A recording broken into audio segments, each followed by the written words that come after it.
Assalamualaikum warahmatullahi wabarakatuh.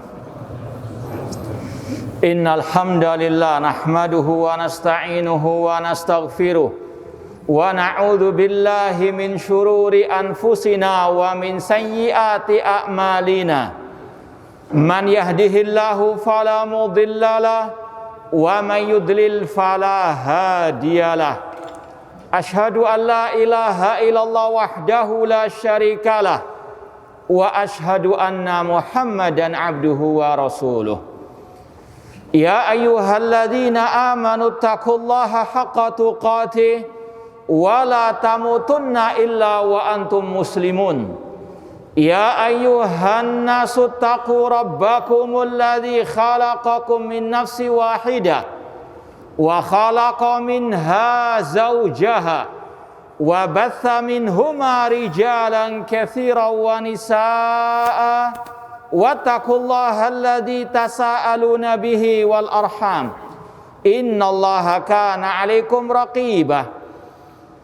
Ya ayyuhalladzina amanu taqullaha wa qulu qawlan sadida yuslih lakum a'malakum wa yaghfir lakum dhunubakum wa man yuti'illaha wa rasulahu faqad faza fawzan 'azima.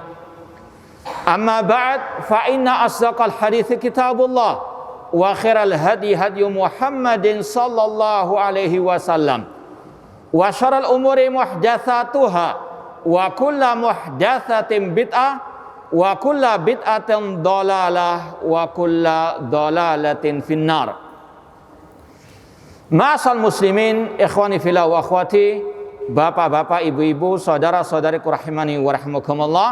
Alhamdulillah, segala puji bagi Allah Subhanahu wa taala yang mempertemukan kita kembali dalam kajian kitab Aqidatus Salaf wa Ashabil Hadits oleh Al-Imam As-Sabuni Asy-Syafi'i yang meninggal tahun 449 Hijriah atau yang hidup di abad ke-5 Hijriah rahimahullahu ta'ala. Melanjutkan pembahasan kemarin, halaman 237 kata Al-Imam As-Sabuni Asy-Syafi'i rahimahullah, wa qissatu sabir alladzi qala Yazid bin Harun lis-sa'ili ma asbahaka bisabir wa ahwajaka ila misli ma fu'ila bihi. Adapun tentang kisah seseorang yang bernama Sabir bin Islin yang sempat disinggung, diisyaratkan oleh Yazid bin Harun, gurunya Imam Ahmad, yang sudah kita lewati penjelasannya minggu yang lalu. Ya, kalau sekedar mengingatkan lagi, ada kisah Yazid bin Harun, gurunya Imam Ahmad, meriwayatkan sebuah hadis Rasulullah SAW yang berkaitan dengan akidah Ahlussunnah, bahwasanya orang-orang yang beriman akan melihat Allah di surga kelak.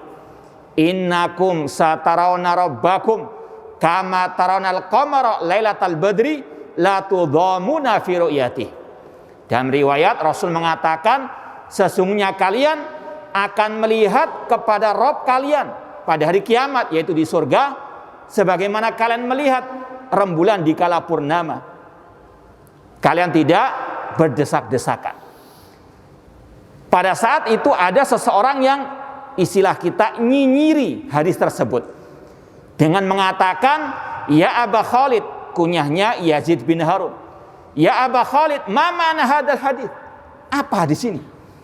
Ya, kan ada orang-orang yang seperti itu, yang nyeleneh, yang konslet otaknya, tidak mau sami'na wa saddaqna, tidak mau membenarkan sabda Rasul, ya, ngeyel, keras kepala, tidak mau tunduk kepada qala Allah wa qala Rasul sallallahu alaihi wasallam.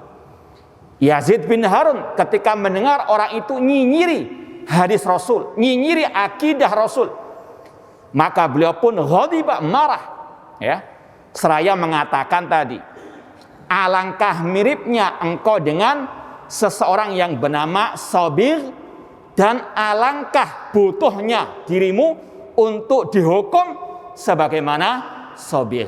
Nah, ini lanjutan pembahasan ini. Apa kisah sabir tersebut dan apa hukuman kepada sabir dan apa sebabnya? Ini riwayatnya, ini kisahnya. Yaitu riwayat Yahya bin Sa'id an Sa'id bin Musayyib anna Sabiran at-Tamimi ata Amiral Mukminin Umar bin Khattab radhiyallahu anhu. Dari seorang tabi'in yang bernama Sa'id bin Musayyib, beliau berkata, sesungguhnya Sabir, ya, kalau lengkapnya Sabir, ya, bin Syarik, ada di halaman tadi Sabir bin Syarik bin Mundir, dan seterusnya. Kalau disingkat Sabir bin Islin at-Tamimi. Ada seseorang yang bernama Sabir at-Tamimi mendatangi Amirul Mukminin Umar bin Khattab radhiyallahu anhu.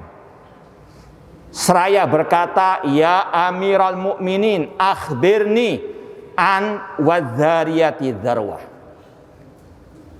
Ketika Sabir bertemu dengan Umar bin Khattab, dia ini ngetes Umar bin Khattab, bertanya sesuatu yang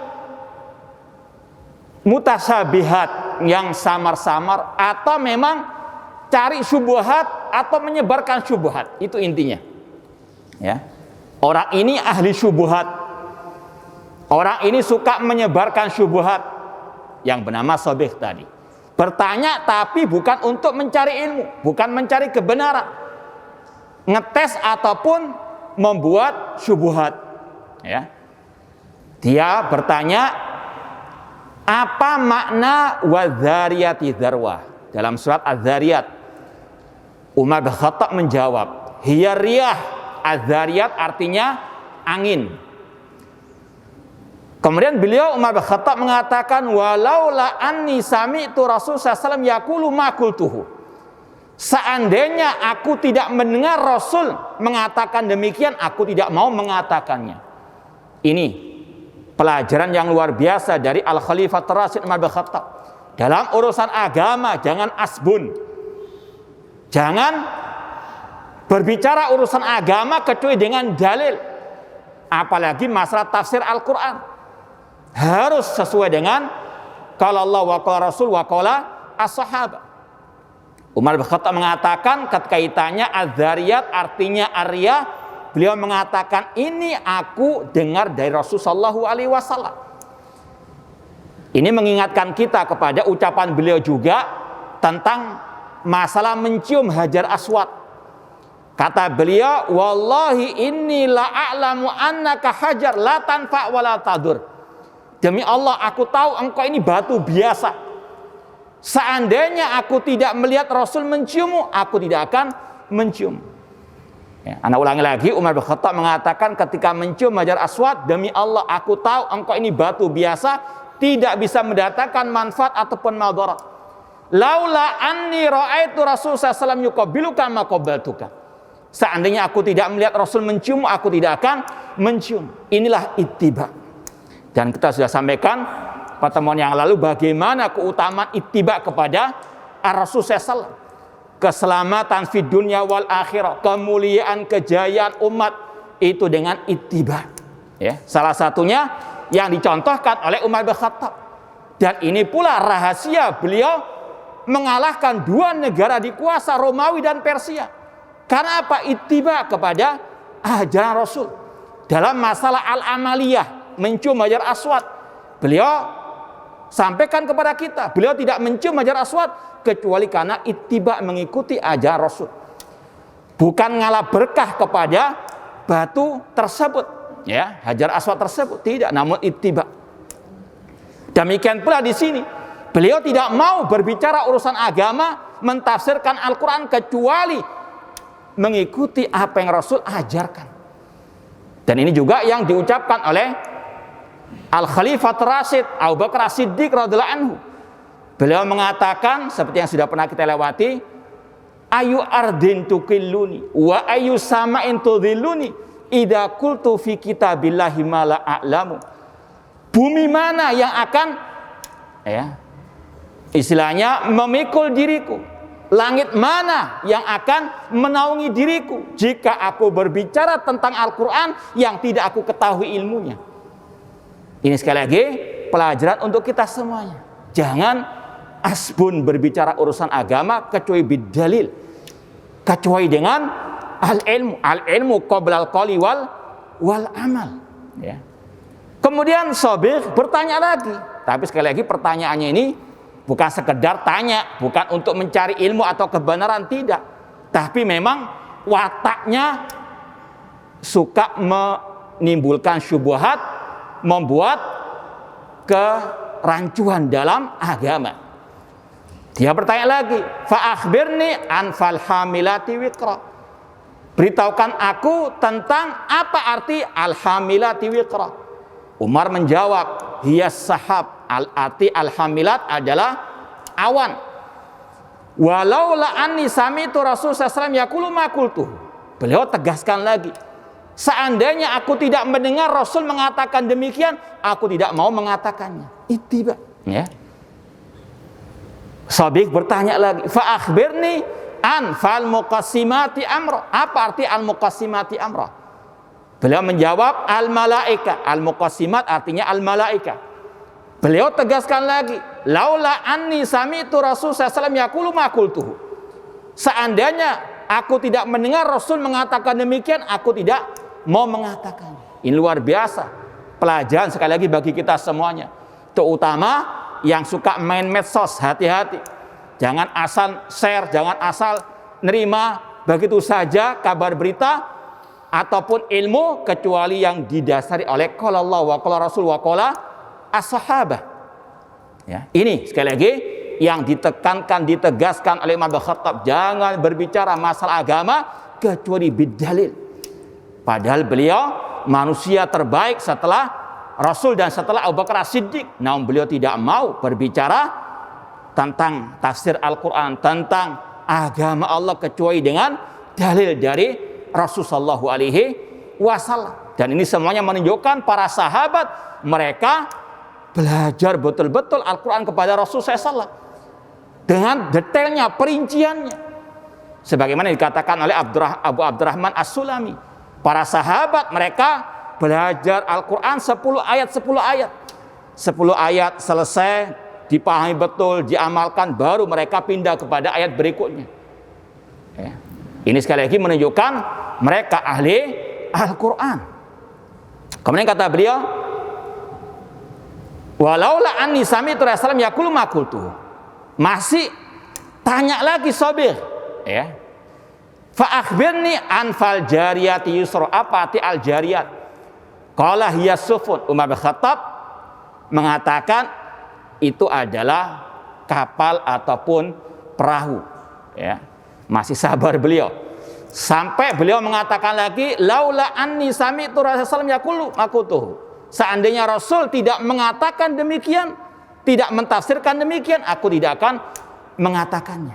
Ittiba kepada qala Rasulullah SAW, ya.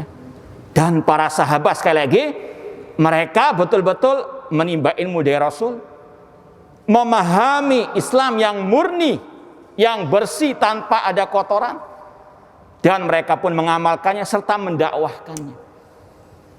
Maka dusta kalau ada kelompok dakwah yang mereka berdalil dengan dakwah para sahabat yang kata mereka istilahnya belum banyak belajar kemudian berdakwah, belum paham ilmu kemudian berdakwah. Naudzubillah min dzalik, ya. Contoh kata mereka, Abu Bakar As-Siddiq baru masuk Islam langsung dakwah tentang kalimat tauhid la ilaha illallah. Kita katakan ya beda, ya kalian dengan Abu Bakar As-Siddiq tentang pemahaman la ilaha illallah, ya. Ini kita arahkan kepada kelompok jamaah tabligh yang mereka punya 6 prinsip dasar. Di antaranya al-kalimatut thayyibah, ucapan yang baik tentang la ilaha illallah, yang mereka tafsirkan dengan tidak ada Tuhan atau pencipta selain Allah. Abu Bakar As-Siddiq nggak mengartikan seperti itu. Abu Bakar As-Siddiq paham apa arti la ilaha illallah. Karena itu bahasa beliau, bahasa orang Arab. Jangankan Abu Bakar As-Siddiq, jangankan para sahabat, kaum musyrikin jahiliyah, orang Arab jahiliyah, mereka sangat paham apa arti la ilaha illallah. Ya. Apa dalilnya, dasarnya? Ketika Rasul menyeru mereka, qulu la ilaha illallah tuflihu, mereka menjawab, aja'alal alihata ilahan wahida. Apakah Muhammad ingin menjadikan sesembahan yang banyak itu satu sesembahan? Inna hadza lasyai'un ujab, ini sesuatu yang aneh. Ini orang Arab jahiliyah paham betul apa arti la ilaha illallah, yaitu tidak ada yang berhak disembah dengan benar kecuali Allah. Masalah tauhid uluhiyah, bukan tauhid rububiyah. Ya. Orang musyrikin jahiliyah paham, apalagi Abu Bakar As-Siddiq, mereka yang nggak paham. Ya. Cuma mereka lancang berdakwah. Ya. Pura-puranya apa? Niru Abu Bakar As-Siddiq. Abu Bakar As-Siddiq, para sahabat, bahkan orang musyrikin jahiliyah paham arti la ilaha illallah, tapi mereka nggak paham. Dengan bukti di antara prinsip dasar mereka yang 6 tentang kalimat thayyibah, mengartikan la ilaha illallah dengan tidak ada Tuhan atau pencipta selain Allah. Ya, alhamdulillah sudah kita pernah tulis buku Menyelami Samudra Kalimat Tauhid untuk meluruskan arti tersebut. Ya. Intinya sekali lagi, jangan disamakan Abu Bakar As-Siddiq baru masuk Islam langsung berdakwah la ilaha illallah, karena beliau paham apa arti la ilaha illallah. Dan secara kaidah umum, kata Allah dalam surat Yusuf 108, Qul hadi sabili adu ilallah ala basira. Katakanlah wahai Nabi Muhammad, inilah jalanku, aku menyeru kepada Allah ala basira. Kata Abdullah bin Abbas, ala ilmin, di atas ilmu. Ana wa manitabani, aku dan para pengikutku. Ciri Rasul dan pengikut Rasul berdakwah di atas ilmu. Sebagaimana yang kita sampaikan di sini, Umar bin Khattab tidak mungkin berbicara masalah agama kecuali ala ilmin. Namun sekali lagi hati-hati dengan syubhat mereka. Ya. Orang itu, kata Imam Bukhari, al ilmu qoblal qouli wal amal. Ilmu sebelum berucap, sebelum apa? Beramal, apalagi berdakwah. Ya. Intinya sekali lagi, beliau Umar bin Khattab mengatakan, seandainya aku tidak mendengar Rasul mengatakan demikian, aku tidak akan mengatakannya. Qala summa umira bihi fadriba mi'ata sautin. Umar bin Khattab sudah paham betul, ini orang ahli syubhat, ini orang ya nggak beres, ini orang ya seperti yang kita sering sampaikan, pikirannya atau pemikirannya, akidahnya, manhajnya ruwet bin jelimet bin ribet, ya harus ditegasi. Apa yang beliau perbuat diperintahkan ya para pengawal beliau ataupun para sahabat yang lain untuk memukul Sabir 100 kali. Bukan sekali, 2 kali, 100 kali. Dalam riwayat nanti akan disampaikan dengan tangkainya kurma. Sekali saja sudah luar biasa sakitnya, 100 kali. Summa ja'alahu fi bait.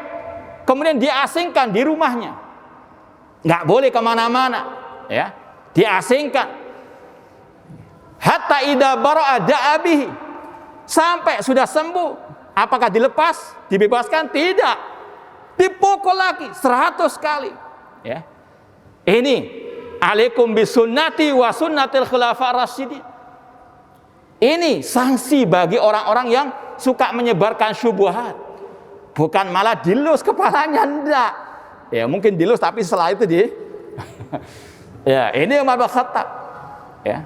Kata beliau, kata perawi, hatta idza barada abihi summa daraba mi'ata sautin ukhra. Ya, sudah sembuh, dipanggil lagi, dipukul lagi 100 kali. Summa hamala ala qatbin, kemudian dikarak dengan unta.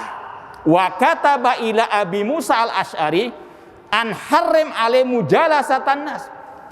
Umar bin Khattab menulis surat kepada Abu Musa al-Asy'ari untuk melarang manusia duduk bersama Sabir. Belum selesai dipukul. Artinya belum cukup dipukul saja sampai 200 kali. Bahkan apa? Tidak boleh manusia kumpul dengannya. Ya. An harim alaihi mujalatan nas, ini seperti virus corona. Harus apa? Diisolasi, ya. Falam yazal kadzalik. Ya, terus dia nggak boleh kumpul dengan orang-orang lain. Hatta ata Aba Musa al-Asy'ari fahalafa bil aimanil mughalladah ma yajidu fi nafsihi mimma kana yajiduhu syai'a.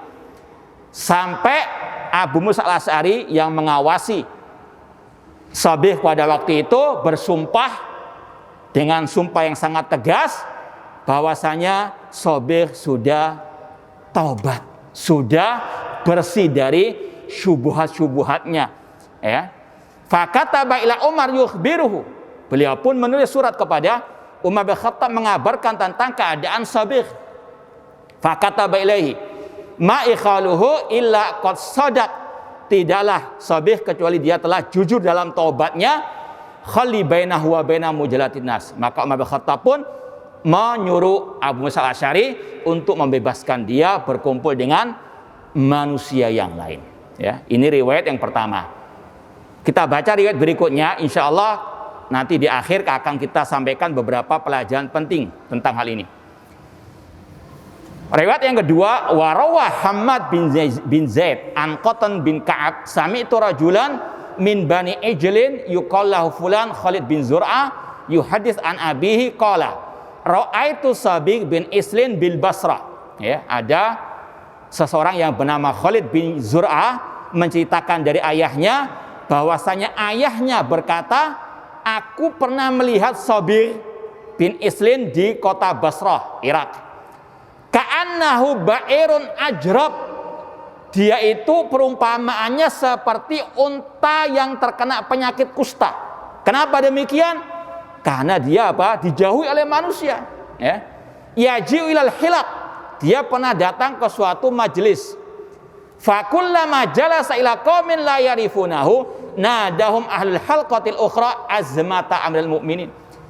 Ketika dia datang di majelisnya manusia, kumpulan manusia yang tidak tahu, maka yang tahu mengatakan, hati-hati, ini orang yang telah diberi sanksi oleh Umar bin Khattab, ya. Maka manusia pun menjauh dari orang tersebut, yaitu Sabih, ya. Ini bagaimana para salafus saleh tegas dalam urusan agama. Mereka sangat menjauh dari ahli syubhat, bukan malah mendekat, bukan malah meminta dikasih syubhat. Naudzubillahi min dzalik. Ya, bukan malah ditokohkan, bukan malah dihalusi, tidak. Ya, betul-betul disikapi. Karena memang ini wataknya watak ahli syubhat. Riwayat yang ketiga. Warawah Hammad bin Zaid aidan an Yazid bin Hazim an Sulaiman ibn Yasar anna rajulan min Bani Tamim yuqalu Sabih. Dari Sulaiman bin Yasar, beliau berkata, ada seseorang dari Bani Tamim yang dinamai Sabih. Qadimal Madinah, dia datang ke kota Madinah. Fakanat indahu kutub, dia memiliki banyak kitab. Fajala yas'al an mutasyabihil Quran. Dia ini sering bertanya tentang hal-hal yang syubhat. Suka mempertentangkan satu ayat dengan ayat yang lainnya, ya. Fabalagha dzalika Umar. Umar pun mendengarkan tentang kisahnya. Tadi itu salah satu kisahnya. Masih banyak kisah-kisah yang lain bertanya tentang hal-hal yang syubhat, ya. Fabasa ilai, maka Umar bin Khattab pun mengutus orang untuk menjemputnya. Wa qad a'adalahu arajinan nakhl. Maka beliau pun sudah siap dengan tangkainya kurma. Seraya, ya, atau siap-siap memberikan hukuman kepada Sabih. Istilahnya bukan dikasih karpet merah, bukan, dikasih apa? Tangkai kurma. Falamma dakhala alaihi jalasa faqala man anta. Ketika Sabih datang, Umar bin Khattab bertanya, "Man anta, siapa inti?" Qala ana Abdullah Sabih, aku adalah hamba Allah Sabih. Umar bin Khattab menjawab, "Wa ana Abdullah Umar, aku adalah hamba Allah yang bernama Umar." Summa ahwa ilaihi fajala yadribuhu. Maka beliau pun apa? Memukul Sabih bin Istin tadi bitilkal arojin dengan tangkai kurma. famazala yadribu hatta syajjahu. Beliau terus memukul Sabir sampai terluka, faja'ala dam yasilu ala wajhi, sampai darah mengucur ke wajahnya Sabir. Faqal, sampai Sabir mengatakan, hasbuka ya Amiral Mukminin, cukup wahai Amiral Mukminin. Faqat wallahi dhahaba ladzi kuntu ajidu fi ra'si. Sungguh demi Allah, aku merasa subhat dalam kepalaku sudah apa? Sudah hilang. Nah ini, kalau dengan dakwah, dengan nasihat nggak bisa hilang, mungkin dengan ini baru hilang syubhat-syubhat itu. Ya. Ikhwani fillah wa akhwati rahimani wa rahmakallah. Ini 3 riwayat yang dibawakan oleh Al-Imam As-Sabuni Asy-Syafi'i rahimahullah tentang kisah Sabir. Banyak riwayat-riwayat yang lain. Dalam kitab Asy-Syari Imam Al-Jurri, kitab Al-Ibana, Al-Kubra Al-Imam Ibn Battah Al-Bari, kitab Syarh Usul I'tiqad Ahlussunnah wal Jamaah Imam Al-Lalikai. Ya. Banyak pelajaran yang bisa dipetik dari kisah ini, riwayat-riwayat ini. Ya, kita mau nukilkan dari ceramah Syekh Saleh Sindi hafidhallah taala, ada di YouTube syarah kitab Aqidah Salaf wa Ashabil Hadis. Kalau mau nomor 11, kaset nomor 11 atau edisi 11 lah, ya. Beliau membawakan 12 faedah dari kisah Sabir yang luar biasa. Nah, kalau yang bisa bahasa Arab silahkan nanti didengarkan, ya, YouTube tersebut. Yang pertama, kata beliau, di antara faedah yang bisa dipetik dari kisah ini, sadduz dzari'a aslun syar'iyyun. Menutup pintu kejelekan itu merupakan salah satu prinsip agama. Seperti dalam Al-Qur'an, wala taqrabuz zina. Jangan kalian mendekati apa? Perzinahan. Ditutup segala pintu perzinahan, seperti pacaran sebelum menikah. Ini adalah apa? Pintu menuju kepada perzinahan, ditutup oleh Islam. Ya. Demikian pula di sini Umar bin Khattab menutup pintu syubhat. Jangan sampai syubhat itu apa? Menyebar kemana-mana. Ya. Maka apa? Oknumnya dipanggil, dihukum. Ini namanya saddu az-dzari'ah. Ya, kalau sekarang misalnya dalam masalah pandemi wabah virus corona ini, Rasul menutup pintu, jangan sampai yang di luar wilayah yang terkena corona masuk. Idza sami'tum ta'un bi ardin fala tadkhulu fiha. Kalau kalian mendengar ada wabah penyakit taun di suatu tempat, jangan masuk. Untuk apa? Menutup pintu terkena. Kalau sudah kena di wilayah itu, jangan sampai yang di dalam keluar, agar tidak apa? Menyebar. Ini dalam Islam ada istilahnya apa? Saddu az-dzari'ah. Dalam Islam misalnya Rasul mengatakan, la'anallahu al-yahuda wan nasara ittakhadhu qubur masajid. Allah melaknat orang Yahudi dan Nasara yang menjadikan kubur Nabi mereka sebagai masjid. Untuk apa? Agar tidak disembah selain Allah. Saddu dzari'ah, menutup pintu dari apa? Kesyirikan. Di sini juga demikian. Umar bin Khattab menutup pintu kebid'ahan syubhat dengan apa? Memberikan hukuman kepada Sabir bin Isrin tadi. Yang kedua, bahwasanya kemaslahatan agama itu yang paling penting, ya, dibandingkan yang lainnya. Menghukum Sabir tadi itu seperti istilah kita itu amputasi, ya. Dokter melihat ini orang kalau nggak diamputasi bisa penyakitnya apa? Menyebar kemana-mana. Kemaslahatan diamputasi lebih besar daripada apa? Dibiarkannya apa? Anggota tubuh yang dipotong tadi. Ya. Ada kemadaratannya. Ya. Namun kemaslahatannya lebih besar daripada umat ini terkena virus syubhatnya Sabir, lebih baik satu orang dikorbankan. Ya. Ini prinsip dalam Al-Islam. Kemaslahatan agama lebih didahulukan. Makanya dalam Islam kata Rasul, man baddala dinahu faqtulu. Barang siapa yang merubah agamanya, murtad dari Islam, hukumannya dibunuh. Ya.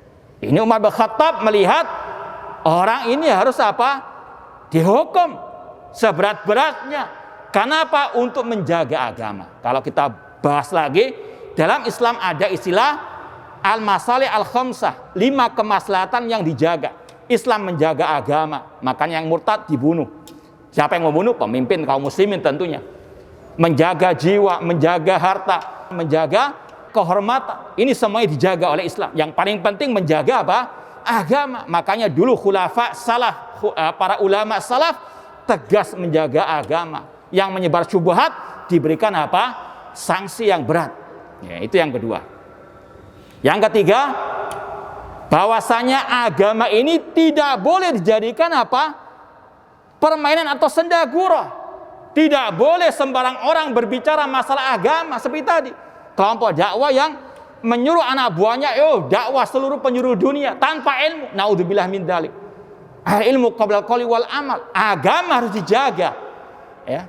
Makanya salafus saleh seperti yang kita sampaikan tadi, luar biasa sikap tegas keras mereka terhadap orang yang menyebarkan asyubhat.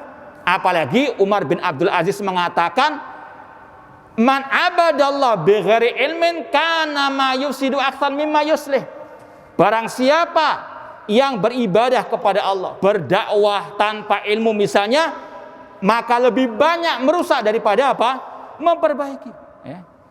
Naudzubillah min dzalik. Kalau kita lihat sekarang, naudzubillah, banyak orang-orang yang hanya modal retorika yang indah, modal semangat atau pinter pidato, ceramah agama, naudzubillah min dzalik. Ini sekali lagi berbahaya sekali, merusak Islam, merusak kaum muslimin. Ya. Kemudian poin berikutnya, karahatus salaf fit ta'ammuq wa ta'annud fil mas'alah. Para salafus saleh membenci pertanyaan-pertanyaan yang nyeleneh atau yang lebay atau yang ada unsur mengada-ada atau menimbulkan fitnah atau syubhat. Seperti dalam kisah Imam Malik ketika ada seseorang bertanya, kaifastawa? Bagaimana Allah itu istiwa? Beliau apa? Marah sampai akhirnya apa? Mengusir orang tersebut. Karena beliau tahu ini orang yang bertanya bukan sekedar tanya, cari ilmu, tidak, cari syubhat. Ya. Ini para salafus saleh. Pertanyaan tidak semuanya bisa dijawab. Pertanyaan tidak perlu semuanya dijawab. Lihat dulu. Ya. Banyak macam-macam pertanyaan dan orang yang bertanya. Ada yang bertanya untuk apa? Menimbulkan asyubhat. Maka hati-hati, para salaf membenci hal tersebut. Demikian pula tadi Sobik bertanya bukan sekedar tanya mencari ilmu, tidak, namun menimbulkan apa? Syubhat. Seperti dalam kisah tadi Yazid bin Harun ketika beliau membawakan hadis tentang orang beriman melihat Allah hari kiamat di surga. Orang itu tanya tentang makna hadis cuma dengan nada menyinyiri. Maka para salafus saleh pun apa? Paham. Ya, ini orang-orang yang perlu dikasih pelajaran. Ya. Poin yang kelima, fitnatus salaf li qaranil ahwal. Ya, ini kurang lebihnya kita ringkas dari ucapan Syekh Saleh Sindi hafizallahu taala. Kecerdasan ulama salaf. Ya. Seperti tadi Sobih, dia bertanya bukan untuk mencari ilmu, ya. Cerdas salafus saleh. Tahu mana orang yang tanya untuk memperoleh ilmu dengan orang yang tanya untuk menimbulkan syubhat. Seperti Imam Malik tadi, ketika beliau mendapati orang itu bertanya kaifastawa, beliau tahu, ya, keadaan orang ini memang menimbulkan syubhat, beliau usir. Maka kita harus juga apa? Cerdas. Kita juga harus bisa membedakan. Kalau istilah kita, bedakan antara watu dengan watak. Ya, ada orang yang keliru. Ya, seperti orang watu, insya Allah ada masanya untuk selesai, insya Allah. Ya, tapi kalau watak ini luar biasa berat untuk mengobatinya. Memang kebiasaan seperti itu. Bedakan antara orang yang tergelincir dengan yang wataknya menimbulkan apa? Syubhat. Bedakan cara bermuamalah dengan keduanya.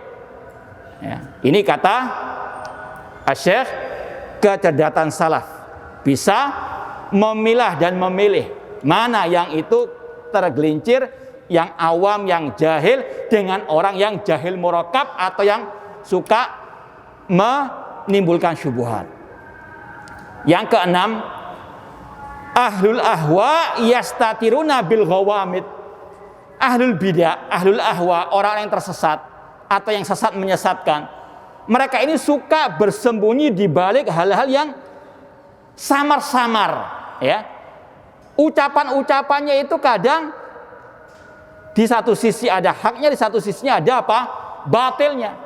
Contoh seperti kelompok Khawarij. Ketika mereka mengatakan kepada Ali bin Abi Thalib radhiyallahu anhu, "Inil hukmu illa lillah." Tidak ada hukum kecuali hukum Allah. Kata Ali bin Abi Thalib, "Kalimatu haqqin urida bihal batil." Ini kalimat yang hak, namun di baliknya ada kebatilan, yaitu untuk mengkafirkan Ali bin Abi Thalib dengan tuduhan beliau tidak berhukum dengan hukum Allah, ya. Atau seperti yang sudah pernah kita lewati dalam pembahasan Al-Qur'an kalamullah, kelompok Jahmiyah ini permainan cantiknya ahli bidah, liciknya mereka, ya. Seperti yang sudah kita sampaikan berulang kali, kelompok Jahmiyah mereka punya akidah kufur Al-Qur'an makhluk.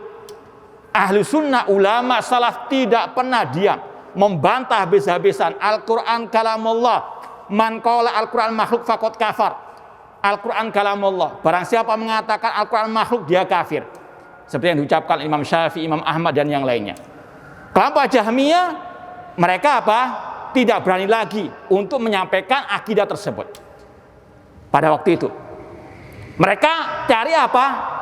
Rekayasa lagi, ucapan yang apa? Ya, samar-samar dengan mengatakan bacaan Al-Qur'anku makhluk. Ya. Imam Ahmad cerdas, ulama salaf cerdas, tahu ini kalimatu haqqin urida bihal batil, atau ini ada hak ada batilnya. Beliau tutup rapat pintu-pintu kebatilan mereka dengan mengatakan barang siapa mengatakan bacaan Al-Qur'anku makhluk, dia pengikut kelompok Jahmiyah. Dan barang siapa mengatakan bacaan Al-Qur'anku itu bukan makhluk, dia adalah ahli bid'ah. Tahu ulama ini permainan licik mereka, permainan cantik mereka, itu ahli bid'ah. Naudzubillahi min dzalik. Ya, maka sekali lagi harus kita cerdas, teliti, dan ya harus menimbang segala-galanya dengan qala Allah wa qala Rasul wa qala as-sahabah. Seperti juga ada ya, suatu saat kita pernah membantah seseorang yang nyinyiri dakwah tauhid. Kalau kita dakwah kepada tauhid kepada umat Islam itu nanti kayak kelompok Khawarij, naudzubillahi min dzalik. Kita bantah, kita bawakan ucapan para ulama. Ada pengekornya yang membuat statement tidak selalu dakwah tauhid dengan kitab tauhid. Ini kita katakan kalimatu haqqin urida bihal apa? Al-batil, untuk membela senior yang sesat tadi, mengucapkan dengan ucapan yang tadi mengandung hak, mengandung apa? Batil. Ya. Sekali lagi harus cerdas dan hati-hati dengan ahlu asyubuhat. Yang ketujuh, kata beliau masyru'iyatu hajril mubtadi'. Disyariatkannya menghajar, memboikot ahli bidah. Ya, ini adalah salah satu prinsip ahlu sunnah wal jamaah. Ini yang dipraktekkan oleh Umar bin Khattab radhiyallahu anhu. Orang yang sesat, menyesatkan, yang menimbulkan, menyebarkan syubhat, itu layak dihajar. Dihajar itu diboikot. Ya. Dan hajar ada dua kata para ulama. Hajrul zajar dan hajru al-wiqayah. Minimal kita menjauh dari orang tersebut. Ya. Nggak mendatangi majelisnya, nggak mendengarkan kajiannya, nggak membaca makalahnya. Itu minimal, namanya hajrul wiqayah. Untuk kita, agar kita selamat tidak terkena syubhatnya. Yang kedua, hajrul zajar. Seperti Umar bin Khattab menyuruh orang lain tidak boleh duduk bersama sabih tadi. Ya, disuruh semua orang menjauh dari dia. Ini namanya hajrul zajar. Karena beliau punya apa? Kekuasaan. Nah, ini tergantung nanti sikonnya. Masalah hajrul zajar. Ya, ada perinciannya banyak. Namun intinya minimal kita menjauh dari ahli asyubuhat. Nah, poin ke-8 ya, ini masih lanjutan yang ke-7 sebetulnya. Para salafus soleh, mereka ini membedakan dalam bermuamalah dengan orang-orang yang tergelincir. Seperti yang kita sampaikan tadi, antara orang yang watut dengan yang wataknya memang ahli syubhat, beda. Ya, ini sudah menebarkan syubhat ya, berulang kali. Namun nggak sadar-sadar, nggak paham-paham kalau dia ahli syubhat. Ini beda dengan orang yang tergelincir, keliru di disampaikan nasihat, sadar dia dan tidak mengulang lagi. Namun yang ini beda, terus menyebarkan syubhat dan tidak paham-paham. Ini beda muamalah kita dengan orang-orang tersebut. Bedakan yang hanya sakit batuk-watuk dengan yang memang wataknya ahli asyubhat. Ya. Poin berikutnya, ahlu sunnah a'rafun nasi bil haqqi wa arhamu bil khalqi. Ahlu sunnah adalah orang yang paling paham tentang kebenaran dan yang paling kasih sayang kepada manusia. Insya Allah kita lanjutkan setelah al-adzan. Ya, kita lanjutkan sedikit lagi faedah atau pelajaran-pelajaran yang bisa dipetik dari kisah Sobih tadi. Yang ke-9, ahlu sunnah adalah orang yang paling paham tentang kebenaran dan mereka adalah orang yang paling kasih sayang kepada manusia. Ungkapan ini dari Syekhul Islam Ibnu Taimiyah rahimahullah ta'ala. Banyak orang yang gagal paham atau salah menempatkan. Dikira kasih sayang kepada manusia itu kalau tadi dilus-lus terus, dilemah lembuti terus, ya, sesat pun tidak apa-apa, husnudon saja, barangkali dia tergelincir meskipun 1000 kali tergelincir bukan 1000 kali. Ini watak memang demikian. Ya. Kata Syekh Saleh Sindi, hafidhallah ta'ala, perbuatan Umar bin Khattab yang memukul sampai 200 kali Sobih bin Isin, bahkan mengasingkannya, menyuruh orang memboikotnya, itu sebetulnya bentuk kasih sayang kepada manusia, baik kepada Sobih itu sendiri agar tidak terus dalam kesesatannya. Kalau dia dibiarkan, nggak dikasih hukuman, terus menyebarkan syubhat, terus berdosa dia. Lebih baik mana? Disiksa di akhirat atau di dunia? Dua-duanya tidak enak ya. Cuma lebih baik dihukum di dunia daripada di akhirat. Ya, ini kasih sayang para salaf.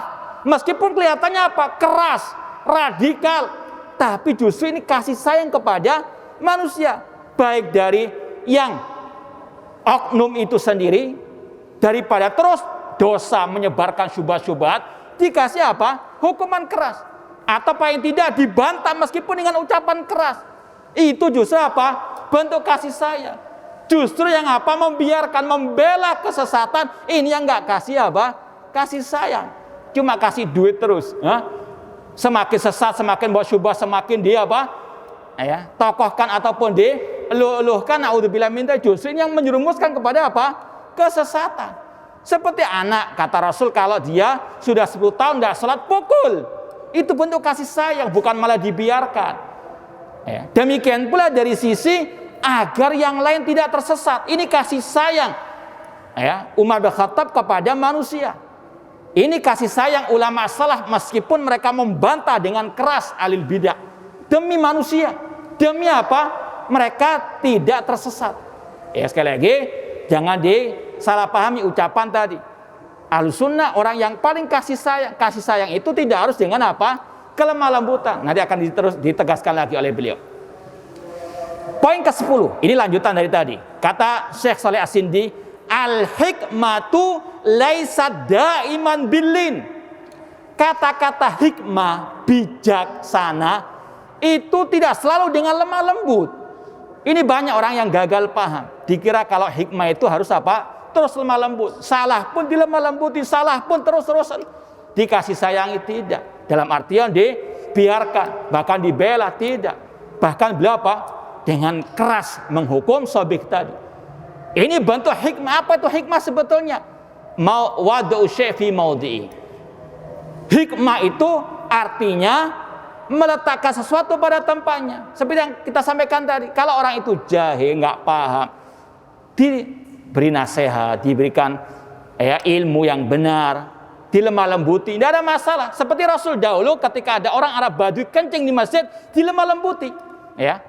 Tapi ketika ada kelompok Khawarij, yang beliau katakan al-Khawarij kilabu ahlinna, kelompok Khawarij anjing-anjing neraka. Hadis sahih riwayat Imam Ibnu Majah.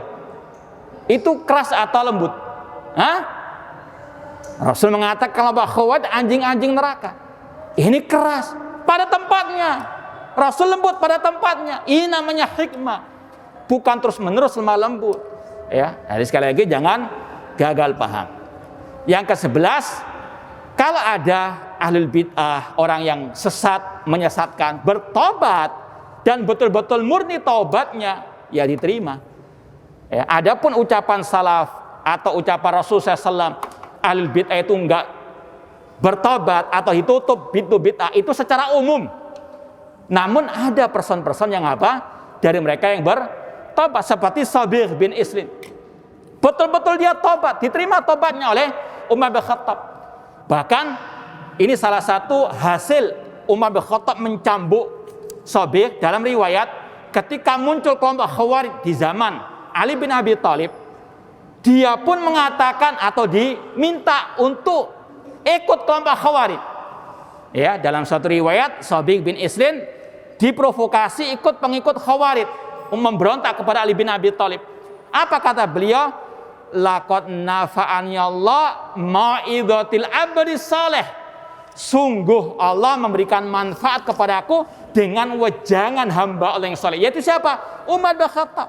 Itu dianggap wejangan kata siapa? Sabir, padahal dipukul 200 kali. Wah, kalau kita nak bantah, meluruskan, dikatakan keras dan sebagainya. Padahal itu justru apa? Demi kemaslahatan umat. Intinya sekali lagi, ada sebagian dari bid'ah yang tobat. Ya. Yang terakhir, kalau sesuai dengan contoh Umar bin Khattab, ya, ahli bid'ah itu kalau mengatakan dirinya bertobat, dikasih waktu setahun lamanya. Dilihat, betul enggak tobatnya ini. Meskipun banyak khilaf antara para ulama masalah ini, cuma kalau prakteknya Umar bin Khattab, beliau tidak langsung menerima tobatnya Sabir. Diasingkan dulu setahun, dilihat betul-betul tobat atau tidak. Intinya jangan tergesa-gesa kita langsung apa? Wah, orang ini sudah tobat. Lihat dulu tobatnya dari mana ke mana. Ya, tobatnya dari kesesatan A ke kesesatan B, Samirawon. Ya, lihat bagaimana tobatnya. Jangan tergesa-gesa. Masih ada waktu, Pak? Masih ada waktu? Atau cukup? 2 menit.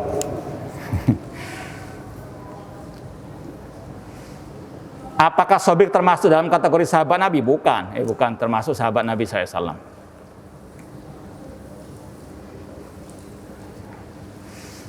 Bagaimana cara menjawab syubhat bahwa dakwah tidak harus dimulai dengan tauhid karena dakwah utama Rasul adalah tentang akhlak? Salah. Ya. Rasul SAW 10 tahun di kota Mekah dakwanya qulu la ilaha illallah tuflihu. Dan itu pun sebetulnya termasuk akhlak. Akhlak kepada siapa? Allah Subhanahu wa ta'ala. Sekali lagi, dakwah Rasul yang pertama itu adalah apa? At-tauhid. Buktinya tadi 10 tahun Rasul dakwah qulu la ilaha illallah tuflihu. Tidak ada yang lain kecuali kalimat tauhid la ilaha ilallah. Dan kalau itu dikatakan akhlak, itu pun juga termasuk akhlak. Akhlak kepada Allah, mengesahkan Allah dalam ibadah. Ini yang bisa kita sampaikan. Kurang lebihnya mohon maaf. Wa jazakumullahu khairan katsira. Aqulu qouli hadza wa akhiru da'wana anil hamdulillahi rabbil alamin. Wassalamualaikum warahmatullahi wabarakatuh.